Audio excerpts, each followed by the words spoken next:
900 ವರ್ಷಗಳ ಇತಿಹಾಸ ಮತ್ತು ಪ್ರಕೃತಿಯ ಸ್ವರ್ಗ ಒಂದೇ ರೋಡ್ ಟ್ರಿಪ್ನಲ್ಲಿ ನೋಡಬಹುದು. ಈ ನಮ್ಮ ವಿಡಿಯೋನಲ್ಲಿ ನಾವು ಎಕ್ಸ್ಪ್ಲೋರ್ ಮಾಡ್ತಾ ಇರೋದು ಕರ್ನಾಟಕದ 2 ಅದ್ಭುತ ರತ್ನಗಳು, ಬೇಲೂರು ಮತ್ತು ಕುದುರೆಮುಖ. ಒಂದು ಕಡೆ ಪ್ರತಿ ಕಲ್ಲು ಒಂದು ಕತೆ ಹೇಳುವ ಹೊಯ್ಸಳ ವೈಭವದ ಪ್ರತೀಕ ಆಗಿರುವ ನಮ್ಮ ಚೆನ್ನಕೇಶವ ದೇವಾಲಯ ಬೇಲೂರಿನಲ್ಲಿ, ಮತ್ತೊಂದು ಕಡೆ ಮೋಡ ಮುಟ್ಟುವ ಬೆಟ್ಟಗಳು, ಹಸಿರಿಂದ ಆವರಿಸಿರುವ ಕಣಿವೆಗಳು ಮತ್ತು ಕರ್ನಾಟಕದ ಅತ್ಯಂತ ಸುಂದರ ಡ್ರೈವ್ಸ್ಗಳಲ್ಲಿ ಒಂದಾದ ಕುದುರೆಮುಖ. ಈ ಜರ್ನಿಯಲ್ಲಿ ನಿಮಗೆ ಸಿಗುತ್ತೆ breathtaking landscapes, fascinating history, unforgettable road trip moments ಮತ್ತು ಕರ್ನಾಟಕದ ನಿಜವಾದ ಸೌಂದರ್ಯ. ಹಾಗಿದ್ರೆ ಸೀಟ್ ಬೆಲ್ಟ್ ಹಾಕ್ಕೊಳ್ಳಿ, ಯಾಕೆಂದರೆ ಈ ಬೇಲೂರು ಕುದುರೆಮುಖ ಜರ್ನಿ ನಿಮ್ಮನ್ನು ಖಂಡಿತವಾಗಿಯೂ ವಿಸ್ಮಯಗೊಳಿಸುತ್ತೆ.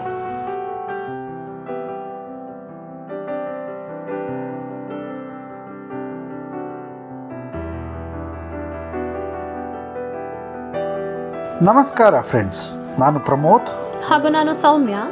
ನಮ್ಮ ಯೂಟ್ಯೂಬ್ ಚಾನಲ್ ಸ್ಟೋರೀಸ್ ಆ್ಯಂಡ್ ವೀಲ್ಸ್ಗೆ ನಿಮಗೆಲ್ಲರಿಗೂ ಸ್ವಾಗತ. ಇಂದಿನ ರೋಡ್ ಟ್ರಿಪ್ನಲ್ಲಿ ನಾವು ಬೆಂಗಳೂರಿಂದ ಹೊರಟು ಕರ್ನಾಟಕದ ಕೆಲವು ಪ್ರಸಿದ್ಧ ಜಾಗಗಳನ್ನ ನೋಡೋಕ್ಕೆ ಅಂತ ಹೊರಟಿದ್ದೀವಿ. ಫಸ್ಟು ಬೇಲೂರನ್ನ ವಿಸಿಟ್ ಮಾಡ್ತೀವಿ, ಅಲ್ಲಿಂದ ಕಳಸ ಮತ್ತು ಕುದುರೆಮುಖ ಹಾಗೂ ಹೊರನಾಡು ದೇವಸ್ಥಾನನ ವಿಸಿಟ್ ಮಾಡ್ತೀವಿ. ಬೆಳಗ್ಗೆ ಬೇಗನೆ ಹೊರಟು ನಾವು ಹಾಸನ ದಾರಿಯಲ್ಲಿರೋ ಧ್ರುವತಾರೆ ಹೋಟ್ಲ್ನಲ್ಲಿ ತಿಂಡಿ ತಿಂದ್ವಿ. ಅಲ್ಲಿಂದ ನಾವು ಸ್ಟ್ರೇಟಾಗಿ ಹೊರಟಿದ್ದೆ ಶ್ರೀ ಬೇಲೂರು ಚೆನ್ನಕೇಶವ ದೇವಸ್ಥಾನ ನೋಡೋದಕ್ಕೆ ಅಂತ. ಬನ್ನಿ ನೋಡೋಣ. ಬೇಲೂರು ಅಂದರೆ ಕರ್ನಾಟಕದ ಹೆಮ್ಮೆ. ಇಲ್ಲಿರುವ ಚೆನ್ನಕೇಶವ ದೇವಸ್ಥಾನ ಸುಮಾರು 900 ವರ್ಷಗಳ ಇತಿಹಾಸ ಹೊಂದಿದೆ. ಈ ದೇವಸ್ಥಾನದ ಹತ್ತಿರ ಹೋದಷ್ಟು ಈ ದೇವಸ್ಥಾನದ ಸೌಂದರ್ಯ ನಿಜವಾಗ್ಲೂ ನಮ್ಮನ್ನು ಬೆರಗು ಮಾಡಿಸುತ್ತೆ. ಬೇಲೂರು ಮತ್ತು ಹಳೇಬೀಡು ಕರ್ನಾಟಕದ ಇತಿಹಾಸ ಮತ್ತು ವಾಸ್ತುಶಿಲ್ಪದ ಅತ್ಯುನ್ನತ ತಾಣಗಳಾಗಿವೆ. ಈಗ ನೀವು ನೋಡ್ತಾ ಇರೋ ಬೇಲೂರು ಕರ್ನಾಟಕದ ಹಾಸನ ಜಿಲ್ಲೆಯ ಯಗಚಿ ನದಿಯ ದಂಡೆ ಮೇಲಿದೆ. ಇದೊಂದು ಫೇಮಸ್ ಹಿಸ್ಟಾರಿಕಲ್ ಡೆಸ್ಟಿನೇಷನ್. ಇದು ಹೊಯ್ಸಳ ಡೈನಸ್ಟಿಯ ಕ್ಯಾಪಿಟಲ್ ಕೂಡ ಆಗಿತ್ತು. ಈ ದೇವಸ್ಥಾನ ತನ್ನ ವಾಸ್ತು ಮತ್ತು ಶಿಲ್ಪಕಲೆಗೆ ವರ್ಲ್ಡ್ ಫೇಮಸ್ ಆಗಿದೆ. ಇದು ಯುನೆಸ್ಕೋ ವರ್ಲ್ಡ್ ಹೆರಿಟೇಜ್ ಸೈಟ್ ಕೂಡ ಆಗಿದೆ. ಇಲ್ಲಿ ನೋಡ್ತಾ ಇರೋದು ನೀವು ಈ ದೇವಸ್ಥಾನದ ಪ್ರೋಟೋಟೈಪ್. ಫಸ್ಟು ಇದನ್ನು ಕಟ್ಟಿ ಆನಂತರ ಮೇನ್ ದೇವಸ್ಥಾನನ ಕಟ್ಟಿದ್ರು. ಇದನ್ನು ಹೊಯ್ಸಳದ ಅತ್ಯಂತ ಪ್ರಮುಖ ರಾಜ ವಿಷ್ಣುವರ್ಧನ ನಿರ್ಮಿಸಿದನು.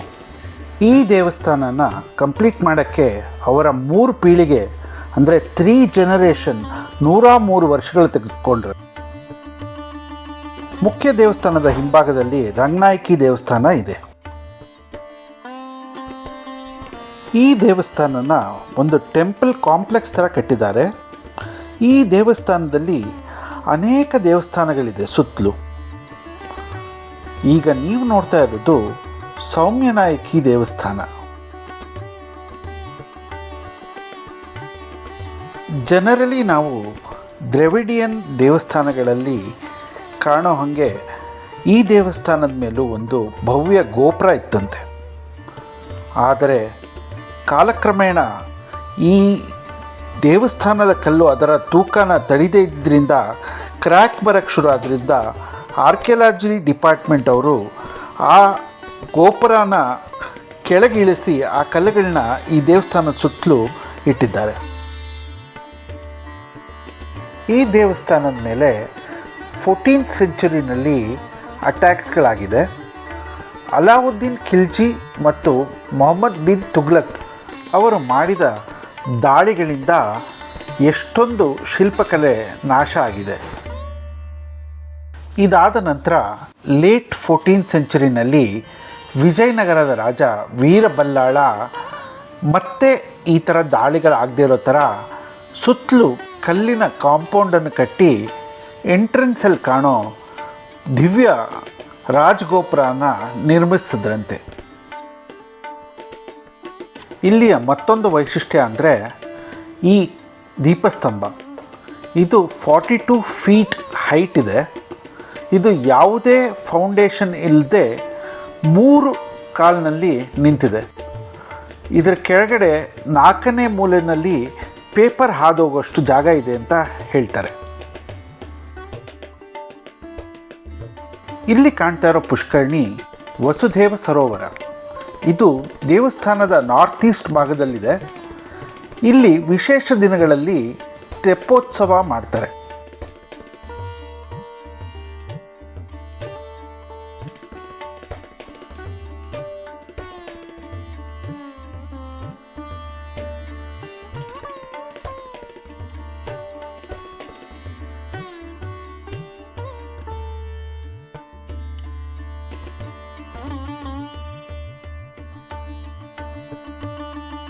ಈ ದೇವಸ್ಥಾನಕ್ಕೆ 3 ಎಂಟ್ರೆನ್ಸ್ಗಳಿದೆ. ಈ 3 ಎಂಟ್ರೆನ್ಸ್ಗಳಲ್ಲಿ ಅದ್ಭುತವಾದ ಪ್ರಭಾವಳಿ ಹಾಗೂ ಹೊಯ್ಸಳರ ಲಾಂಛನ ಅಂದರೆ ಎಂಬ್ಲಮ್ ಇದೆ.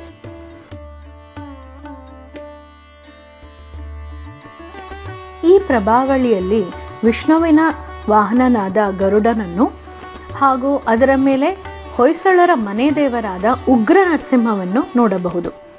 ಹಾಗೂ ಸುತ್ತಲೂ ದಶಾವತಾರವನ್ನು ಕೆತ್ತಿದ್ದಾರೆ.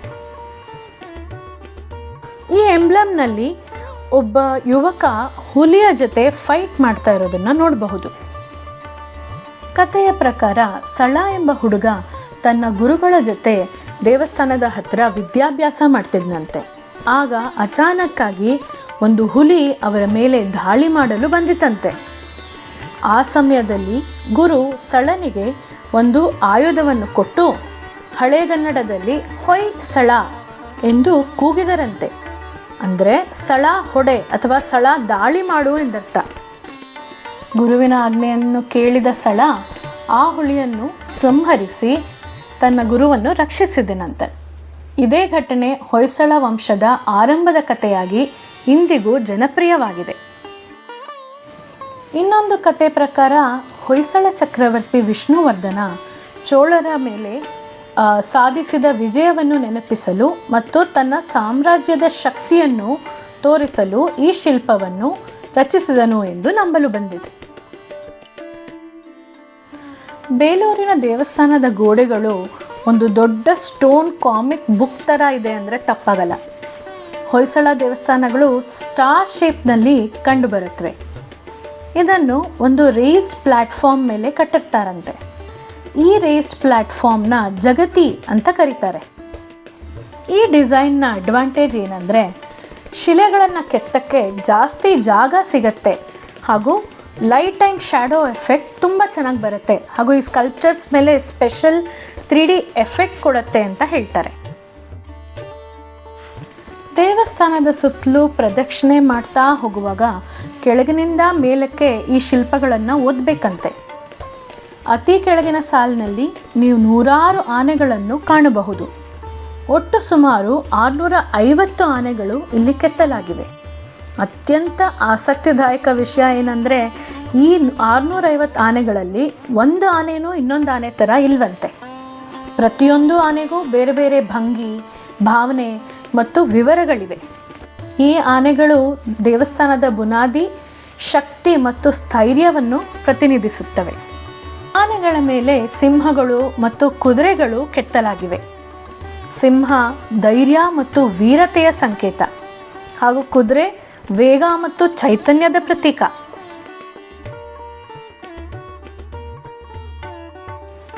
ಇನ್ನೂ ಸ್ವಲ್ಪ ಮೇಲೆ ಹೋದರೆ ಪುರಾಣಗಳ ಲೋಕಕ್ಕೆ ಪ್ರವೇಶ ಮಾಡಿದಂತೆ ಅನಿಸುತ್ತೆ. ರಾಮಾಯಣ, ಮಹಾಭಾರತ ಮತ್ತು ಅನೇಕ ಪುರಾಣಗಳು ಇಲ್ಲಿ ಒಂದೊಂದು ಕ್ರಮದಲ್ಲಿ ಕೆತ್ತಲಾಗಿವೆ.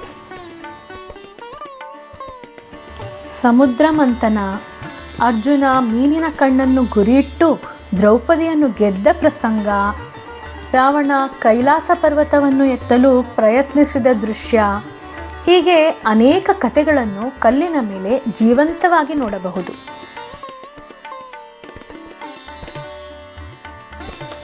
ಬೇಲೂರಿನ ಮತ್ತೊಂದು ವಿಶೇಷ ಅಂದರೆ ಇಲ್ಲಿನ ಶಿಲ್ಪಿಗಳು. ಅವರು ತಮ್ಮ ಹೆಸರು, ಊರು ಮತ್ತು ಬಿರುದುಗಳನ್ನು ತಮ್ಮ ಕೆತ್ತನೆಯ ಕೆಳಗೆ ಕೆತ್ತಿಸಿ ಹೋಗಿದ್ರಂತೆ. ಇವರಲ್ಲಿ ದೋಸಜ ಮತ್ತು ಅವರ ಮಗ ಚವನ ತುಂಬ ಪ್ರಸಿದ್ಧರು. ಈ ತಂದೆ ಮಗ ಜೋಡಿ ಹೊಯ್ಸಳ ಶಿಲ್ಪಕಥೆಯ ಮುಖ್ಯ ಹಾಗೂ ಮಹಾನ್ ಕಲಾವಿದರು. ಬೇಲೂರಿನ ಪ್ರತಿ ಕಲ್ಲು ಹೀಗೆ ಒಂದು ಕಥೆಯನ್ನು ಹೇಳುತ್ತೆ. ಇಲ್ಲಿ ಎಲ್ಲರ ಗಮನ ಸೆಳೆಯುವ ಶಿಲ್ಪಗಳು ಫೇಮಸ್ ಶಿಲಾಬಾಲಿಕೆಗಳು. ಈ 40 ಅದ್ಭುತ ಸುಂದರಿಯರು ಹೊಯ್ಸಳ ಶಿಲ್ಪಕಥೆಯ ಅತ್ಯುತ್ತಮ ಉದಾಹರಣೆಗಳಾಗಿವೆ. ಜನಪ್ರಿಯ ಕಥೆಯ ಪ್ರಕಾರ ಈ ಶಿಲಾಬಾಲಿಕೆಗಳ ಸ್ಫೂರ್ತಿ ರಾಜ ವಿಷ್ಣುವರ್ಧನ ಪತ್ನಿಯಾದ ರಾಣಿ ಶಾಂತಲಾದೇವಿ. ಅವರು ಬ್ಯೂಟಿಫುಲ್ ಭರತನಾಟ್ಯ ಕಲಾವಿದೆಯಾಗಿದ್ದರಂತೆ. ಅವರ ಪ್ರೇರಣೆಯಿಂದ ನೃತ್ಯ, ಸೌಂದರ್ಯ ಮತ್ತು ಸೊಬಗು ತುಂಬ ಜೀವಂತವಾಗಿ ಕಾಣಿಸುತ್ತದೆ. ಇವುಗಳಲ್ಲಿ ಅತ್ಯಂತ ಪ್ರಸಿದ್ಧವಾದುದು ದರ್ಪಣ ಸುಂದರಿ. ಕೈಯಲ್ಲಿ ಕನ್ನಡಿ ಹಿಡಿದು ತನ್ನ ಪ್ರತಿಬಿಂಬವನ್ನು ನೋಡುತ್ತಾ ನಿಂತಿರುವ ಈ ಸುಂದರಿ ಬೇಲೂರಿನ ಐಕಾನ್ ಅಂತ ಹೇಳಬಹುದು. ಇನ್ನೊಂದು ಜನಪ್ರಿಯ ಶಿಲ್ಪ ಹಲ್ಲಿಯ ಕತೆ ಅಥವಾ ಲಿಸರ್ಡ್ ಸ್ಟೋರಿ ಎಂದು ಹೇಳಲಾಗಿದೆ.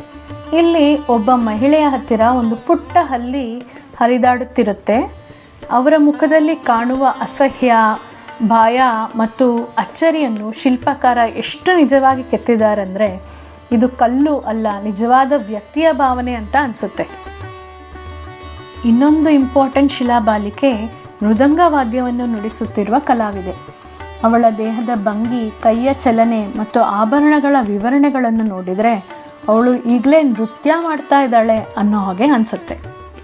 ಆಭರಣಗಳು ಸಹ ಗಾಳಿಯಲ್ಲಿ ಅಲ್ಲಾಡುತ್ತಿರುವುದು ಕಾಣಿಸುವುದು ಹೊಯ್ಸಳ ಶಿಲ್ಪಕಲೆಯ ಮತ್ತೊಂದು ಅದ್ಭುತ ಉದಾಹರಣೆ. ಈ ಚನ್ನಕೇಶವ ದೇವಸ್ಥಾನದ ಒಳಗಡೆ 48 ವಿಭಿನ್ನವಾದ ಕಾರ್ವ್ಡ್ ಪಿಲ್ಲರ್ಸ್ ಇದೆ. ಅದರಲ್ಲಿ ಮುಖ್ಯವಾದ ಪಿಲ್ಲರ್ ನರಸಿಂಹ ಸ್ತಂಭ. ಇದರಲ್ಲಿ ಮಿನಿಯೇಚರ್ಸ್ ಕಾರ್ವಿಂಗ್ಸ್ ಇದ್ದು ಎಂಟೈರ್ ಟೆಂಪಲ್ದು ಐಕನೋಗ್ರಫಿ ತೋರಿಸಲಾಗಿದೆ. ಇಲ್ಲಿ ಹಿಂದೆ ಈ ಕಂಬದಲ್ಲಿ ರೊಟೇಟಿಂಗ್ ಮೆಕ್ಯಾನಿಸಮ್ ಇತ್ತಂತೆ. ಈಗ ಎಲ್ಲರೂ ಅದನ್ನು ಟ್ರೈ ಮಾಡಿ ಅದರ ಚಲನೆ ನಿಂತಿದೆ.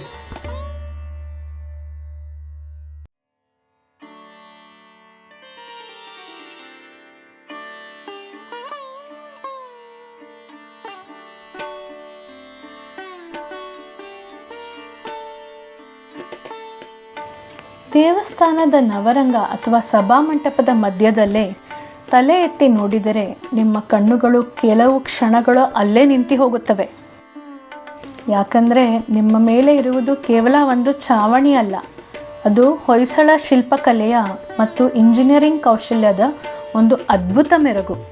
ಸುಮಾರು 10 ಅಡಿ ಅಗಲ ಮತ್ತು 6 ಅಡಿ ಆಳದ ಈ ಭವ್ಯವಾದ ಸೀಲಿಂಗನ್ನು ಒಂದೇ ಸೋಪ್ ಸ್ಟೋನ್ ಕಲ್ಲಿನಿಂದ ಕೆತ್ತಲಾಗಿದೆ. ಈ ಸಂಪೂರ್ಣ ರಚನೆಯನ್ನು ತ್ರಿಮೂರ್ತಿ ಸಂಗಮ ಭುವನೇಶ್ವರಿ ಎಂದು ಕರೆಯಲಾಗುತ್ತೆ. ಅಂದರೆ ಹಿಂದೂ ಧರ್ಮದ 3 ಪ್ರಮುಖ ದೇವರಾದ ಬ್ರಹ್ಮ, ವಿಷ್ಣು ಮತ್ತು ಶಿವ ಅವರ ಸಂಕೇತಗಳನ್ನು ಒಂದೇ ಕಲಾಕೃತಿಯಲ್ಲಿ ಸೇರಿಸಲಾಗಿದೆ. ಇಲ್ಲಿ ಉಗ್ರ ನರಸಿಂಹನ ಶಿಲೆಯನ್ನು ನೋಡಬಹುದು. ಈ ಶಿಲ್ಪದಲ್ಲಿ ನರಸಿಂಹ ಮತ್ತು ಹಿರಣ್ಯಕಶಿಪುವಿನ ಮಧ್ಯೆ ನಡೆದ ಪ್ರಸಿದ್ಧ ಕ್ಷಣವನ್ನು ಸೆರೆಹಿಡಿಯಲಾಗಿದೆ.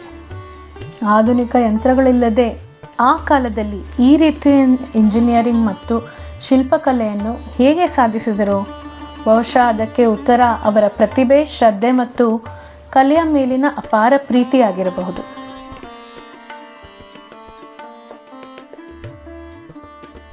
ಇಲ್ಲಿಯ ಆರಾಧ್ಯ ದೇವ ವಿಷ್ಣು ರೂಪನಾದ ಚನ್ನಕೇಶವ.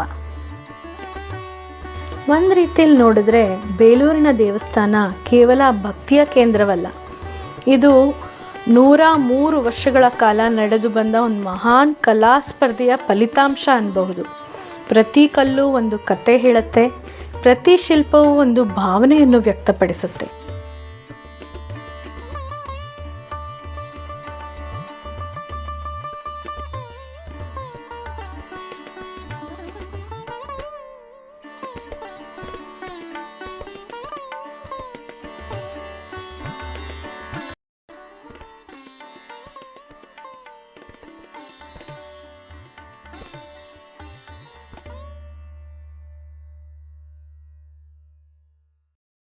ಬೇಲೂರಿಂದ ನಾವು ಹೊರಟು ಕುದುರೆಮುಖದ ಕಡೆ ಹೊರಟಾಗ ಮಿಸ್ ಮಾಡಲೇಬಾರ್ದಿರೋ ಅಂಥ ಒಂದು ಪ್ಲೇಸ್ ಅಂದರೆ growers cafe house.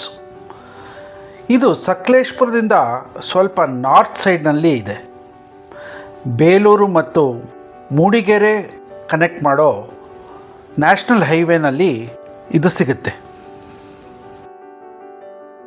Growers coffee house ಒಂದು ಬ್ಯೂಟಿಫುಲ್ ಪ್ಯೂರ್ ವೆಜಿಟೇರಿಯನ್ ಕೆಫೆ ಆಗಿದೆ. ಕಾಫಿ ಪ್ಲಾಂಟೇಶನ್ ಮಧ್ಯದಲ್ಲಿರೋದ್ರಿಂದ ತುಂಬ ಪೀಸ್ಫುಲ್ ಮತ್ತು ರಿಫ್ರೆಶಿಂಗ್ ಅಟ್ಮಾಸ್ಫಿಯರ್ ಕೂಡ ಇದೆ ಇಲ್ಲಿ. ಗ್ರೀನರಿಯಿಂದ ಸುತ್ತಮುತ್ತ ಕವರ್ ಆಗಿರೋದ್ರಿಂದ ನೇಚರ್ ಎಂಜಾಯ್ ಮಾಡ್ಕೊಳ್ತಾ ಟೇಸ್ಟಿ ಫುಡ್ ತಿನ್ಬೋದು ಇಲ್ಲಿ. ಈ cafe south Indian style menu serve ಮಾಡುತ್ತೆ. ಡೆಲಿಷಿಯಸ್ ಅಕ್ಕಿ ರೊಟ್ಟಿ ಮೀಲ್ ಆ್ಯಂಡ್ ಬ್ರೇಕ್ಫಾಸ್ಟ್ ಐಟಮ್ಸ್ ಥರ famous idli, dosa, tiffin items ಕೂಡ ಸರ್ವ್ ಮಾಡುತ್ತೆ. ಜೊತೆಯಲ್ಲಿ ಫ್ರೆಶ್ಲಿ ಬ್ರೂಡ್ ಫಿಲ್ಟರ್ ಕಾಫಿ ಕೂಡ ಸಿಗುತ್ತೆ ಇಲ್ಲಿ. ಕಾಫಿ ಲವರ್ಸ್ಗಂತೂ ಇದು ಹೇಳಿ ಮಾಡಿಸಿದ ಜಾಗ. Perfect stop over while going to Kudremukh.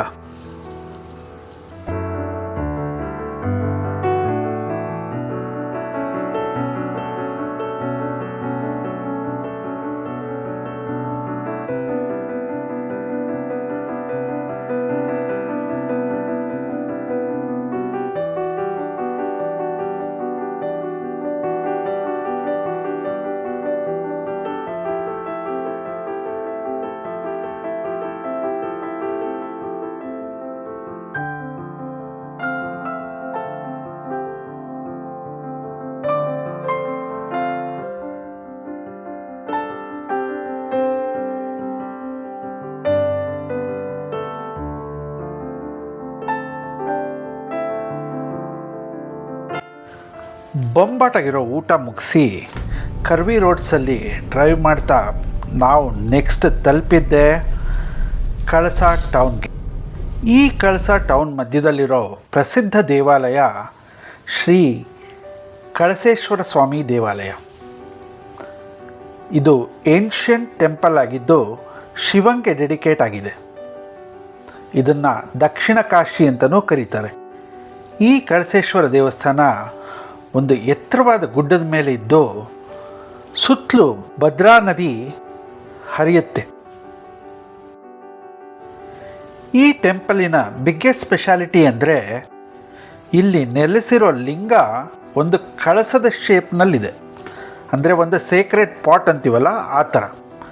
ಆದ್ದರಿಂದಲೇ ಈ ಜಾಗಕ್ಕೆ ಕಳಸೇಶ್ವರ ಕಳಸ ಅಂತ ಹೆಸರು ಬಂದಿದೆ.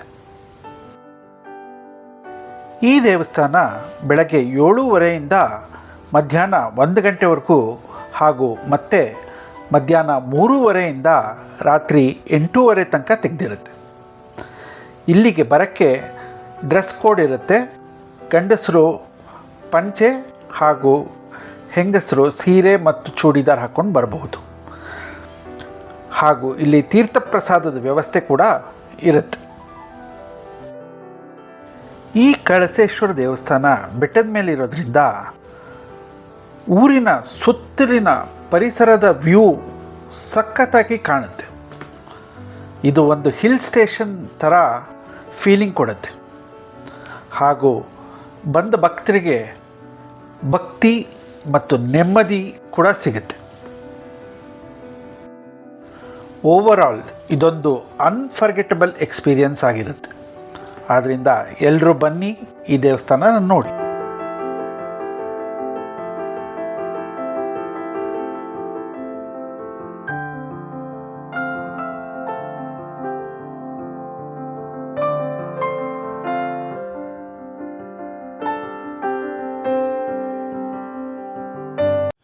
ನಾವಿವಾಗ ಕಳಸಾಯಿಂದ ಕುದುರೆಮುಖಕ್ಕೆ ಹೋಗ್ತಾ ಇದ್ದೀವಿ. ಇದು ಸುಮಾರು 10 ಕಿಲೋಮೀಟರ್ಸ್ ಡ್ರೈವ್. ಇಲ್ಲಿ ನಾವು ಕುದುರೆಮುಖ ಬೇಸ್ ಕ್ಯಾಂಪ್ ಅನ್ನೋ ಒಂದು ಹೋಮ್ ಸ್ಟೇನಲ್ಲಿ ಇರ್ತಾ ಇದ್ದೀವಿ. ಜನರಲಿ ಕುದುರೆಮುಖಕ್ಕೆ ಬರೋ ವಿಸಿಟರ್ಸು ಫೇಮಸ್ ಕುದುರೆಮುಖ ಪೀಕ್ ಟ್ರೆಕ್ಕಿಂಗ್ಗೆ ಅಂತ ಬರ್ತಾರೆ. ಈ ಟ್ರೆಕ್ಕಿಂಗು ಜೂನ್ ತಿಂಗಳಿಂದ ಸೆಪ್ಟೆಂಬರ್ವರೆಗೂ ಇರುತ್ತೆ. ಈ ಟ್ರೆಕ್ ಮಾಡ್ರೇಟ್ ಇಂದ ಡಿಫಿಕಲ್ಟ್ ಟ್ರೆಕ್ ಅಂತಾನೆ ಹೇಳ್ಬೋದು. ಇದು ಆಲ್ಮೋಸ್ಟ್ 22 ಕಿಲೋಮೀಟರ್ಸ್ ರೌಂಡ್ ಟ್ರಿಪ್ ಆಗಿದ್ದು 6 to 8 hours ತಗೊಳುತ್ತೆ ಮಾಡೋಕ್ಕೆ.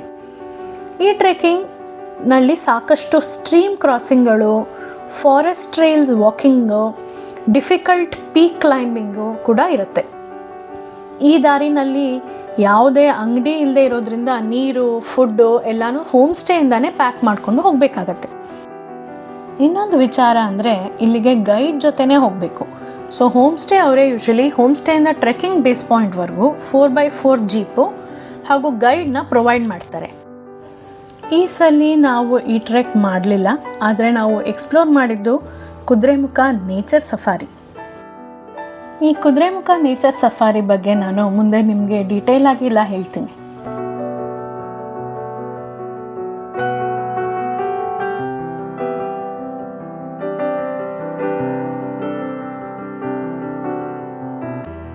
ನೀವು ನೋಡ್ತಿರೋ ಹಾಗೆ ಕಳಸಾಯಿಂದ ಕುದುರೆಮುಖಕ್ಕೆ ಹೋಗೋ ಡ್ರೈವ್ ನಿಜವಾಗಿಯೂ ಕರ್ನಾಟಕದ ಬೆಸ್ಟ್ ಡ್ರೈವ್ಸ್ನಲ್ಲಿ ಒಂದು ಅಂತ ಹೇಳಬೇಕು. ಪ್ರತಿ ತಿರುವಿನಲ್ಲೂ ಒಂದು ಹೊಸ ದೃಶ್ಯ ಕಾಣುತ್ತೆ. ಬ್ಯೂಟಿಫುಲ್ ಟೀ ಗಾರ್ಡನ್ಸ್ ಒಂದು ಕಡೆ, coffee estates on the other side. ಒಂದು ಕಡೆ ಮೋಡ ಮುಟ್ಟೋ ಬೆಟ್ಟಗಳಾದರೆ ಇನ್ನೊಂದು ಕಡೆ ಅಗಲವಾದ ಕಣಿವೆಗಳು. ಹಸಿರು ಅಂದರೆ ಎವ್ರಿ ಶೇಡ್ ಆಫ್ ಗ್ರೀನ್ ನೋಡೋಕ್ಕೆ ಸಿಗತ್ತೆ ನಮ್ಮ ಈ Kudremukh ಡ್ರೈವ್ನಲ್ಲಿ.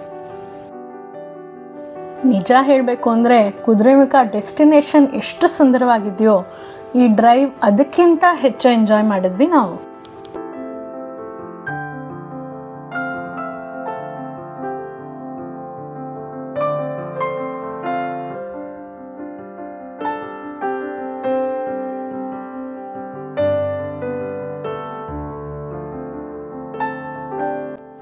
After a beautiful drive ಕೊನೆಗೂ ನಾವು ಕುದುರೆಮುಖ ರೀಚ್ ಆದ್ವಿ. ಇಲ್ಲಿ ಕುದುರೆಮುಖ ಬೇಸ್ ಕ್ಯಾಂಪ್ ಅನ್ನೋ ಒಂದು ಹೋಮ್ ಸ್ಟೇನ ಮುಂಚೆನೇ ಬುಕ್ ಮಾಡಿದ್ವಿ ಫಾರ್ 2 nights ಸ್ಟೇ. ಇಲ್ಲಿಯ ಬೇಸ್ ಕ್ಯಾಂಪ್ ಹೋಸ್ಟ್ ನಮಗೆ ಹೆಂಗೆ ಕುದುರೆಮುಖದ ಸಫಾರಿ ಹೆಂಗೆ ಹೋಗಬೇಕು, ಎಲ್ಲಿಂದ ಹೋಗಬೇಕು ಅನ್ನೋ ಡೀಟೇಲ್ಸ್ ಎಲ್ಲ ಕೊಟ್ಟರು ಆ್ಯಂಡ್ ಯಾವ ಟೈಮ್ ಬೆಟರು ಅನ್ನೋದೆಲ್ಲ ಹೇಳಿದ್ರು. ಸೊ ರಾತ್ರಿ ನಾವಿಲ್ಲಿ ಮಲಗಿದ್ದು, ಬೆಳಗ್ಗೆ ನೇಚರ್ ಸಫಾರಿಗೆ ಹೋಗೋ ಪ್ಲ್ಯಾನ್ಸ್ ಇದೆ. ಈ ಜಾಗಕ್ಕೆ ಕುದುರೆಮುಖ ಅನ್ನೋ ಹೆಸರು ಯಾಕೆ ಬಂತು ಅಂತ ನಿಮಗೆ ಗೊತ್ತಿರ್ಬೋದು. ಒಂದು ಕೋಣದಿಂದ ನೋಡಿದ್ರೆ ಇಲ್ಲಿನ ಬೆಟ್ಟ ಕುದುರೆಯ ಮುಖದ ರೀತಿಯಲ್ಲಿ ಕಾಣೋದ್ರಿಂದ ಇದಕ್ಕೆ ಕುದುರೆಮುಖ ಅಂತ ಹೆಸರು ಬಂದಿದೆ. ಇವತ್ತು ನಾವು ನೋಡ್ತಿರುವ ಈ ಹಸಿರಿಂದ ತುಂಬಿದ ಕುದುರೆಮುಖ ಪ್ರದೇಶ ಒಂದು ಕಾಲದಲ್ಲಿ ಭಾರತದ ಅತ್ಯಂತ ದೊಡ್ಡ ಐರನ್ ಓರ್ ಮೈನಿಂಗ್ ಪ್ರಾಜೆಕ್ಟ್ಗಳಲ್ಲಿ ಒಂದಾಗಿತ್ತು.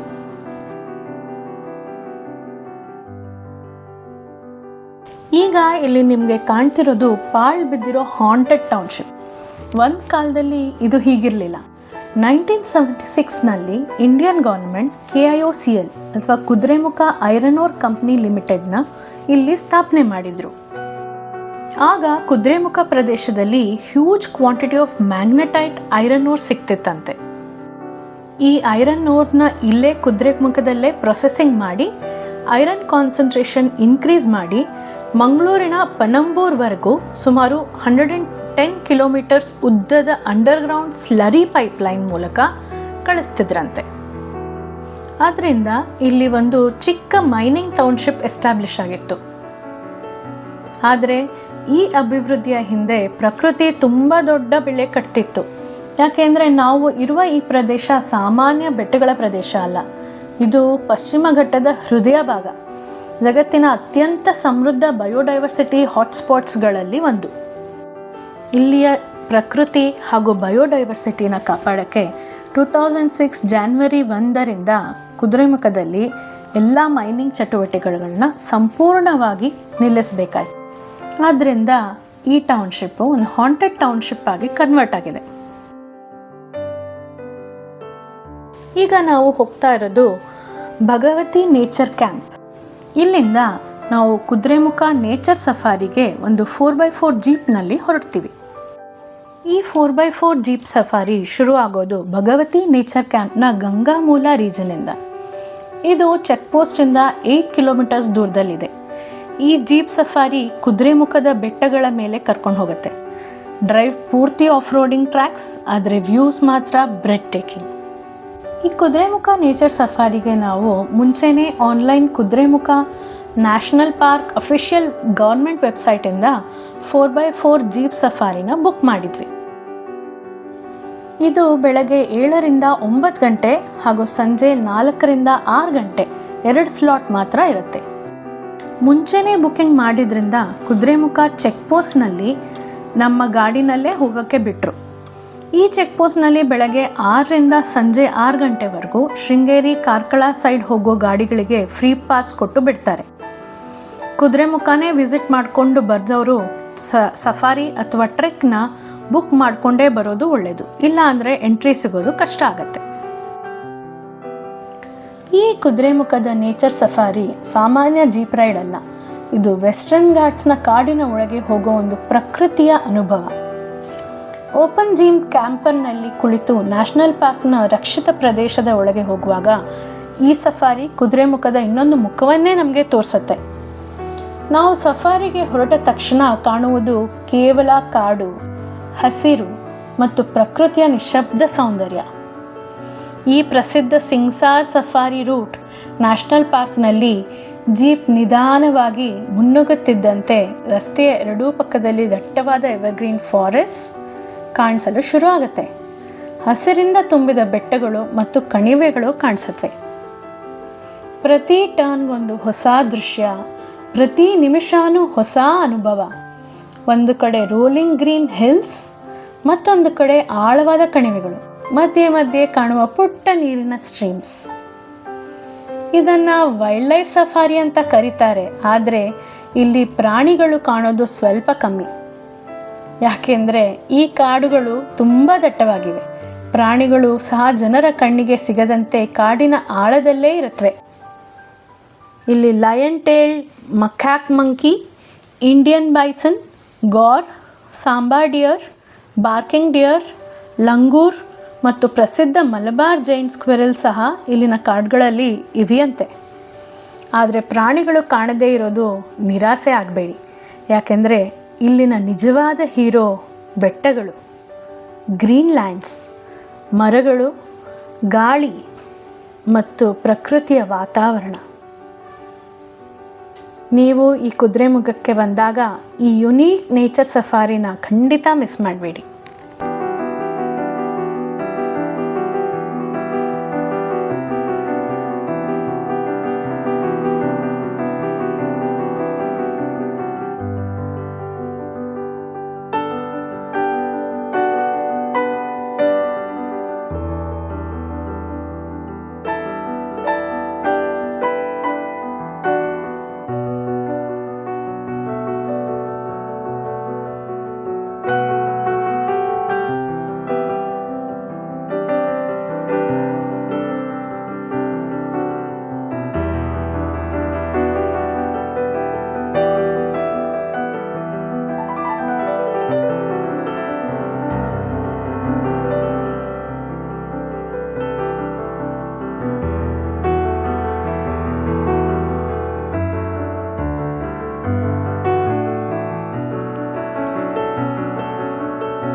ಕಳಸ ದೇವಸ್ಥಾನದ ಹತ್ರ ಇರೋ ಈ ಒಂದು ಹಿಡನ್ ಜಮ್ ಅಂದರೆ ಕಳಸದ ಹ್ಯಾಂಗಿಂಗ್ ಬ್ರಿಡ್ಜ್.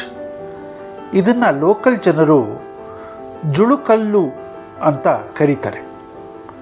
ಈ ಬ್ಯೂಟಿಫುಲ್ ಸಸ್ಪೆನ್ಷನ್ ಬ್ರಿಡ್ಜು ಭದ್ರಾ ನದಿಯ ಮೇಲಿದೆ. ಇದು ಚಿಕ್ಕಮಗಳೂರು ಡಿಸ್ಟ್ರಿಕ್ಟಿನ ಹೋಲಿ ಟೌನ್ ಆದ ಕಳಸದಲ್ಲಿ ನೆಲೆಸಿದೆ. ನೀವು ಹಿಂದೆ ಕಂಡಂತೆ ಇಲ್ಲಿಗೆ ಬರೋ ದಾರಿ ಸ್ವಲ್ಪ ಕಠಿಣವಾಗೇ ಇದೆ. ಕೇರ್ಫುಲ್ಲಾಗಿ ಬರಬೇಕು. ಎಸ್ಪೆಷಲಿ ಮಳೆ ಬಂದಾಗ ಸ್ವಲ್ಪ ಜಾರಿಕೆ ಇರುತ್ತೆ, ಆದ್ದರಿಂದ ಸ್ಲೋ ಆಗಿ ಬರೋದು ಒಳ್ಳೆಯದು. ಈ ಬ್ರಿಡ್ಜ್ಗೆ ಯಾವುದೇ ಥರದ ಎಂಟ್ರಿ ಫೀ ಇಲ್ಲ. ಇದು ಕಂಪ್ಲೀಟ್ಲಿ ಫ್ರೀ. ಇದನ್ನು ನೋಡೋಕ್ಕೆ ದಿನದ 24 ಗಂಟೆಯಲ್ಲಿ ಯಾವಾಗ ಬೇಕಾದ್ರೂ ಬರ್ಬೋದು. ಆದರೆ ಬೆಸ್ಟ್ ಟೈಮ್ ಇಲ್ಲ ಸನ್ರೈಸ್ ಅಥವಾ ಸನ್ಸೆಟ್ ಟೈಮಲ್ಲಿ ಬಂದರೆ ಅದ್ಭುತವಾದ ಪಿಕ್ಚರ್ಸ್ ತೆಕ್ಕೋಬೋದು. ಇಲ್ಲಿಯ ಸುತ್ತಮುತ್ತಲಿನ ನೋಟ ಅದ್ವಿತೀಯ. ಈ ಬ್ರಿಡ್ಜು ಸ್ಟೀಲ್ ರೋಪ್ಸ್ ಮತ್ತು ಕಾಂಕ್ರೀಟ್ ಟೈಲ್ಸ್ ಇಂದ ಕನ್ಸ್ಟ್ರಕ್ಷನ್ ಮಾಡಲಾಗಿದೆ. ರಿವರ್ನ ಎರಡೂ ಕಡೆ ಇರುವ ವಿಲೇಜ್ಗಳನ್ನ ಕನೆಕ್ಟ್ ಮಾಡುತ್ತೆ. ಮುಂಚೆ ಲೋಕಲ್ ಜನಗಳಿಗೆ ಟ್ರಾನ್ಸ್ಪೋರ್ಟೇಷನ್ ಪರ್ಪಸ್ ಆಗಿ ಯೂಸ್ ಆಗ್ತಾಯಿತ್ತು. ಆದರೆ ಈಗ ಇದೊಂದು ಆಫ್ ಬೀಟ್ ಟ್ರಾವೆಲ್ ಡೆಸ್ಟಿನೇಷನ್ ಆಗಿ ಎಲ್ಲ ಜನರು ಬಂದು ಇದನ್ನು ವೀಕ್ಷಿಸ್ತಾರೆ. ಓವರಾಲ್ ಕಳಸ ಹ್ಯಾಂಗಿಂಗ್ ಬ್ರಿಡ್ಜು ನೇಚರ್ ಲವರ್ಸ್ಗೆ, ಫೋಟೋಗ್ರಾಫರ್ಸ್ಗೆ ಮತ್ತು ಪೀಸ್ ಲವರ್ಸ್ಗೆ ಎಕ್ಸ್ಪ್ಲೋರ್ ಮಾಡೋಕ್ಕೆ ಅದ್ಭುತ ಜಾಗ. ಭದ್ರಾ ರಿವರ್ನ ಮೇಲಿರೋ ಈ ಬ್ರಿಡ್ಜು ವೆಸ್ಟರ್ನ್ ಘಾಟ್ಸ್ ಬ್ಯಾಕ್ಡ್ರಾಪ್ನಲ್ಲಿ ಸೂಪರಾಗಿ ಕಾಣುತ್ತೆ. ಇದೊಂದು ಮಸ್ಟ್ ವಿಸಿಟ್ ಪ್ಲೇಸ್ ಅಂತಲೇ ಹೇಳ್ಬೋದು. ಕಳಸದ ದೇವಸ್ಥಾನಕ್ಕೆ ಬಂದಾಗ ಒಂದು 2 ಕಿಲೋಮೀಟರ್ ದೂರದಲ್ಲಿರೋದ್ರಿಂದ ಖಂಡಿತ ಬಂದು ವಿಸಿಟ್ ಮಾಡಿ, ಎಂಜಾಯ್ ಮಾಡಿ.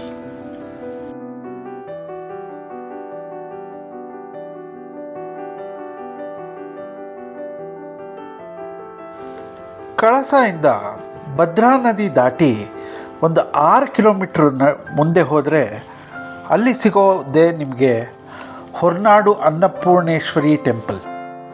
ಇಲ್ಲಿಯ ಆರಾಧ್ಯ ದೇವತೆ ಅನ್ನಪೂರ್ಣೇಶ್ವರಿ. ಅನ್ನಪೂರ್ಣೇಶ್ವರಿ ಆಹಾರ ಮತ್ತು ಸಮೃದ್ಧಿಗೆ ಪೂಜಿಸಲಾಗುತ್ತದೆ. ಈ ದೇವಸ್ಥಾನ ಬೆಳಗ್ಗೆ 6:30ರಿಂದ ರಾತ್ರಿ 9:30 ಗಂಟೆ ತನಕ ತೆಗೆದಿರುತ್ತೆ. ಇಲ್ಲಿ ದಿನದಲ್ಲಿ 3 ಮಹಾಮಂಗಳಾರತಿ ಆಗುತ್ತೆ. ಬೆಳಗ್ಗೆ 9 ಗಂಟೆಗೆ, ಮಧ್ಯಾಹ್ನ 1:30ಗೆ ಮತ್ತು ರಾತ್ರಿ 9 ಗಂಟೆಗೆ. ಇಲ್ಲಿ ಭಕ್ತಾದಿಗಳಿಗೆ ಎಂಟ್ರಿ ಕಂಪ್ಲೀಟ್ಲಿ ಫ್ರೀ ಆಗಿರುತ್ತೆ. ಈ ದೇವಸ್ಥಾನದ ಬಿಗ್ಗೆಸ್ಟ್ ಅಟ್ರಾಕ್ಷನ್ ಅಂದರೆ ದೇವಿಯ ಗೋಲ್ಡನ್ ಐಡಲ್. ಅದನ್ನು ನೋಡೋಕ್ಕೆ 2 ಕಣ್ಣು ಸಾಲದು.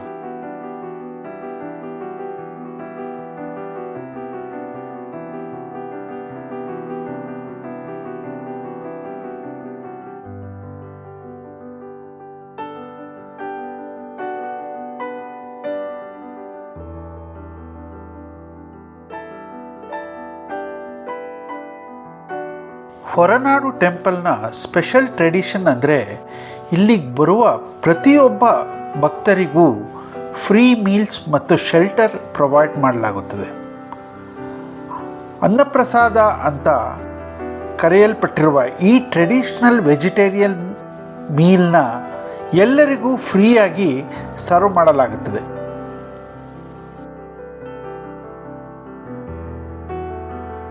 ಈಗ ನಾವು ಹೊರನಾಡಿಂದ ಬೆಂಗಳೂರು ದಾರಿನಲ್ಲಿ ಒಂದು 25 ಕಿಲೋಮೀಟರ್ ದೂರ ಬಂದಿದ್ದೀವಿ ಒಂದು ವ್ಯೂ ಪಾಯಿಂಟ್ಗೆ. ಈ ವ್ಯೂ ಪಾಯಿಂಟ್ ಹೆಸರು ಮೈದಾಡಿ ವ್ಯೂ ಪಾಯಿಂಟ್. ಈ ವ್ಯೂ ಪಾಯಿಂಟ್ ಸ್ಪೆಷಾಲಿಟಿ ಏನು ಅಂದರೆ ಇಲ್ಲಿ ಜಾಸ್ತಿ ಟ್ರೆಕ್ಕಿಂಗ್ ಇಲ್ಲ, ಗಾಡಿ ವ್ಯೂ ಪಾಯಿಂಟ್ವರೆಗೂ ಬರುತ್ತೆ. ಹಾಗಾಗಿ ಎಲ್ಲ ಏಜ್ ಗ್ರೂಪ್ ಆಫ್ ವಿಸಿಟರ್ಸು ಸುಲಭವಾಗಿ ಬರ್ಬೋದು ಇಲ್ಲಿ. ಈ ವ್ಯೂ ಪಾಯಿಂಟಿಂದ ನೋಡಿದ್ರೆ Kudremukh mountain ranges, rolling green Meadows ಮತ್ತು ಎಂಡ್ಲೆಸ್ ವ್ಯಾಲೀಸ್ನ ಅದ್ಭುತ ದೃಶ್ಯಗಳು ಕಾಣಿಸುತ್ತೆ. ಬೆಳಗಿನ ಸಮಯದಲ್ಲಿ ಥಿಕ್ ಮಿಸ್ಟ್ ಮತ್ತು ಕ್ಲೌಡ್ಸ್ ಹಿಲ್ಸ್ ಮೇಲೆ ಕವರ್ ಆಗಿರುತ್ತೆ. ಕೆಲವೊಮ್ಮೆ ನೀವು ಕ್ಲೌಡ್ಸ್ನ ಮೇಲೆ ನಿಂತಿರುವ ಹಾಗೆ ಫೀಲ್ ಆಗುತ್ತಂತೆ. ಅದಕ್ಕೆ ಮೈದಾಡಿಗೆ ಅಬೌವ್ ದ ಕ್ಲೌಡ್ಸ್ ಎಕ್ಸ್ಪೀರಿಯನ್ಸ್ ಅಂತ ಕೂಡ ಹೇಳ್ಬಹುದು. ಈ ವ್ಯೂ ಪಾಯಿಂಟಿಂದ ಅಕ್ರಾಸ್ ದ ವ್ಯಾಲಿ ನೋಡಿದ್ರೆ ಫೇಮಸ್ ರಾಣಿಜರಿ ವ್ಯೂ ಪಾಯಿಂಟ್ನ ಡ್ರಮ್ಯಾಟಿಕ್ ಕ್ಲಿಫ್ ಎಡ್ಜ್ ಕೂಡ ಕಾಣಿಸುತ್ತೆ. ಅದಕ್ಕೆ ಹಲವಾರು ಟೂರಿಸ್ಟ್ ಒಂದೇ ಟ್ರಿಪ್ನಲ್ಲಿ ಮೈದಾಡಿ ಮತ್ತು ರಾಣಿಜರಿ ಎರಡನ್ನೂ ವಿಸಿಟ್ ಮಾಡ್ತಾರೆ. ಬನ್ನಿ ನಾವೀಗ ರಾಣಿಜರಿಗೆ ಹೋಗೋಣ.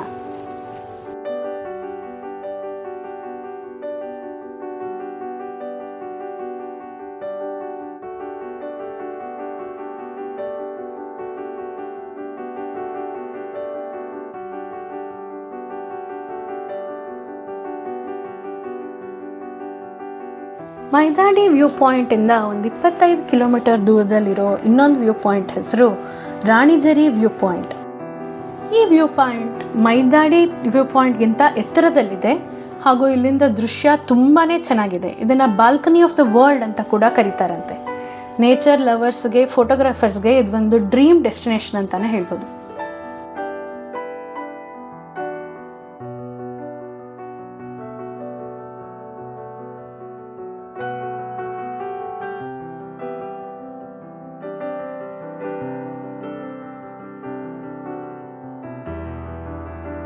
ಕೆಲವೊಮ್ಮೆ ಒಂದು ರೋಡ್ ಟ್ರಿಪ್ ಕೇವಲ ಒಂದು ಡೆಸ್ಟಿನೇಷನ್ ಬಗ್ಗೆ ಇರಲ್ಲ. ಅದು ರಸ್ತೆಗಳು, ಅನಿರೀಕ್ಷಿತ ದೃಶ್ಯಗಳು, ದೇವಸ್ಥಾನಗಳ ಶಾಂತಿ, ಬೆಟ್ಟಗಳ ಸೌಂದರ್ಯ ಮತ್ತು ಮಧ್ಯೆ ಮಧ್ಯೆ ಸಿಗುವ ಆ ಚಿಕ್ಕ ಚಿಕ್ಕ ನೆನಪುಗಳ ಬಗ್ಗೆ ಇರುತ್ತೆ. ಈ ಜರ್ನಿ ನಮಗೆ ಒಂದು ವಿಷಯ ನೆನಪಿಸಿದೆ. ಕರ್ನಾಟಕ ಅಂದರೆ ಕೇವಲ ಒಂದು ಸ್ಟೇಟ್ ಅಲ್ಲ. ಇಲ್ಲಿ ಇತಿಹಾಸ ಇದೆ, ಸಂಸ್ಕೃತಿ ಇದೆ, ಭಕ್ತಿ ಇದೆ ಮತ್ತು ಪ್ರಕೃತಿಯ ಅದ್ಭುತ ಸೌಂದರ್ಯ ಇದೆ. ನೀವು ಕೂಡ ಒಂದು ಪರ್ಫೆಕ್ಟ್ ವೀಕೆಂಡ್ ಅಥವಾ ಲಾಂಗ್ ಡ್ರೈವ್ ಡೆಸ್ಟಿನೇಷನ್ ಹುಡುಕ್ತಿದ್ರೆ ಈ ಬೇಳೂರು, ಹೊರನಾಡು, ಕಳಸ, ಕುದುರೆಮುಖ ಸರ್ಕ್ಯೂಟ್ ಅನ್ನು ಖಂಡಿತ ನಿಮ್ಮ ಬಕೆಟ್ ಲಿಸ್ಟ್ಗೆ ಸೇರಿಸಿ. ವಿಡಿಯೋ ಇಷ್ಟ ಆಗಿದ್ರೆ ಲೈಕ್ ಮಾಡಿ, ನಿಮ್ಮ ಫೇವ್ರೆಟ್ ಡೆಸ್ಟಿನೇಷನ್ ಯಾವುದು ಅನ್ನೋದು ಕಮೆಂಟ್ ಮಾಡಿ ತಿಳಿಸಿ. ಮತ್ತು ಇಂಥ ಅದ್ಭುತ ರೋಡ್ ಟ್ರಿಪ್ಸ್ ಮತ್ತು ಟ್ರಾವೆಲ್ ಸ್ಟೋರೀಸ್ಗೆ ನಮ್ಮ ಚಾನೆಲ್ ಸ್ಟೋರೀಸ್ ಆ್ಯಂಡ್ ವೀಲ್ಸ್ಗೆ ಸಬ್ಸ್ಕ್ರೈಬ್ ಮಾಡಲು ಮರೆಯಬೇಡಿ. ಮತ್ತೆ ಸಿಗೋಣ ಇನ್ನೊಂದು ಸುಂದರ ಪ್ರಯಾಣದಲ್ಲಿ. Until then, keep exploring, keep traveling, and keep creating memories. Thanks for watching.